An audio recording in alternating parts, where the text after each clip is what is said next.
নমস্কাৰ বন্ধুসকল, মোৰ কিছুমান গছৰ বোগানভেলিয়াৰ ফুলবোৰ একেবাৰে শুকাই গৈছে। একচুৱেলি বহুত দিন আগতে কাটি দিব লাগিছিল, মই কাটা নাছিলোঁ। মাটিত পানীও দিয়া নাই, শুকাই আছে চাইছে। মই আজি ফুলবিলাক কাটি দিম, লগতে সাৰ দিম বুলি পানীও দিয়া নাছিলোঁ পুৱাই। বহুত দিন ফুল ফুলি আছিল গছত।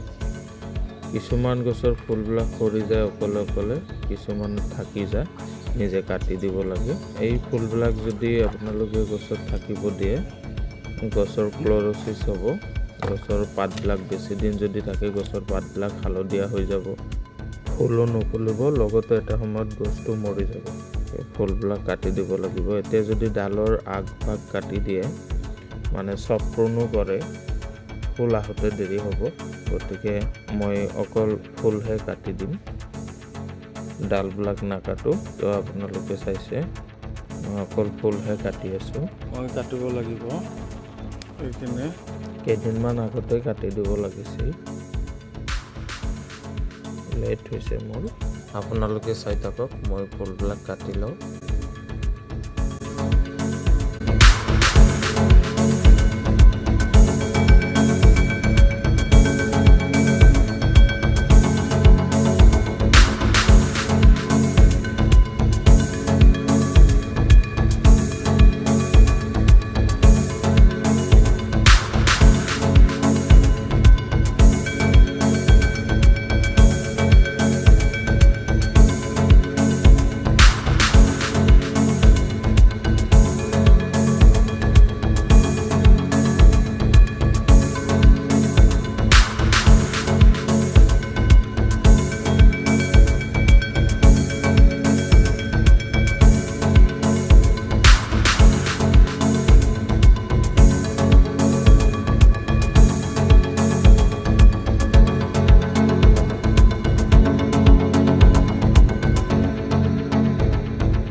এতিয়া এই গছবিলাকৰ যিবিলাক ডাঙৰ ডাঙৰ পুৰণা পাত আছে, এই পাতবিলাক কাটি দিব লাগিব।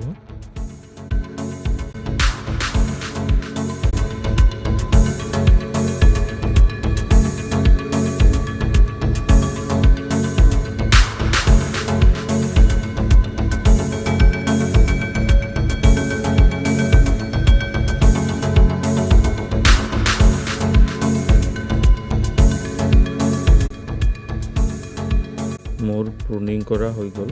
এতিয়া গছৰ গুৰিত সাৰ দিম। জৈৱিক আৰু ৰাসায়নিক দুটা মিলাই দিম, সোনকালে ৰিজাল্ট লাগে। তো মই ৰাসায়নিক পটাছ লৈছোঁ, লাল পটাছ বুলি কয়। এইটো ভাৰ্মি কম্পষ্ট, এইটো হ'ল বোন মিল, এইটো নিমখলি, এইটো হ'ল হিউমিক এচিড, লগতে এইটো হ'ল ট্ৰাইকোডাৰ্মা ভিৰিডি, এইটো হ'ল মাইক্ৰ'নিউট্ৰিয়েণ্ট।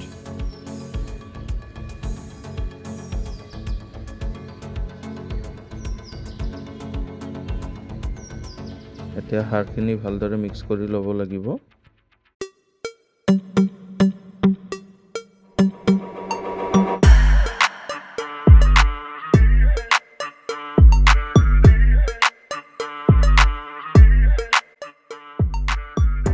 যেহেতু সাৰখিনি মই এতিয়া বনালোঁ, আগতে বনাই ৰখা নাছিলোঁ, সেইবাবে মই এই সাৰখিনি বেছি মাটিৰ তলত নিদিওঁ, 0.5 ইঞ্চিমান তলত দিম। এইদৰে ৰিং কৰি ল'ব লাগিব। টাবৰ কাষেৰে 1/2 ইঞ্চিমান দ কৰিছোঁ। এইখিনি চাওক, মানে মই একেবাৰে চাইডেদি মাটি তৰাই লৈছোঁ। শিপাবিলাক ওলাইছে, এই শিপাবিলাক অলপ চলপ কাটা গ'লেও প্ৰব্লেম নাই। একমুঠিকে দি দিম চবকেইটা গছত।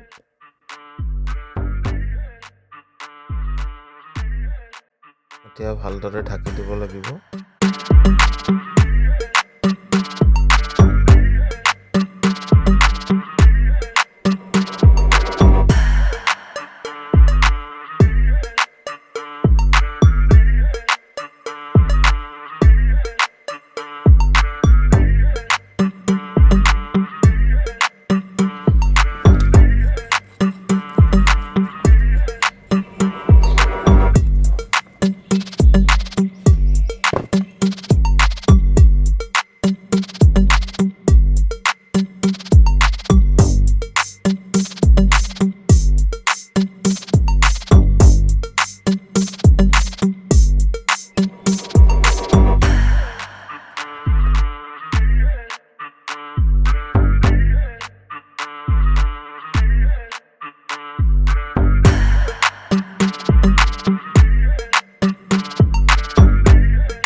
যেহেতু গছবিলাক মই প্ৰটিন কৰিছোঁ, সেইবাবে অলপ চাপ ফাংগিচাইড স্প্ৰে কৰি দিম।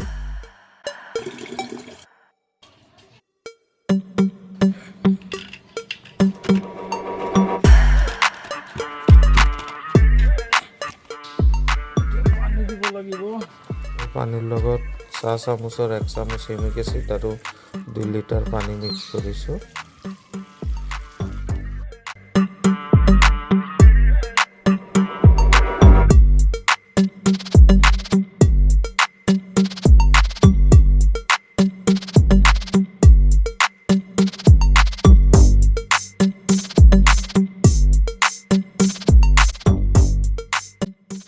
এতিয়া মই ভালদৰে ফাংগিচাইড স্প্ৰে কৰি দিম।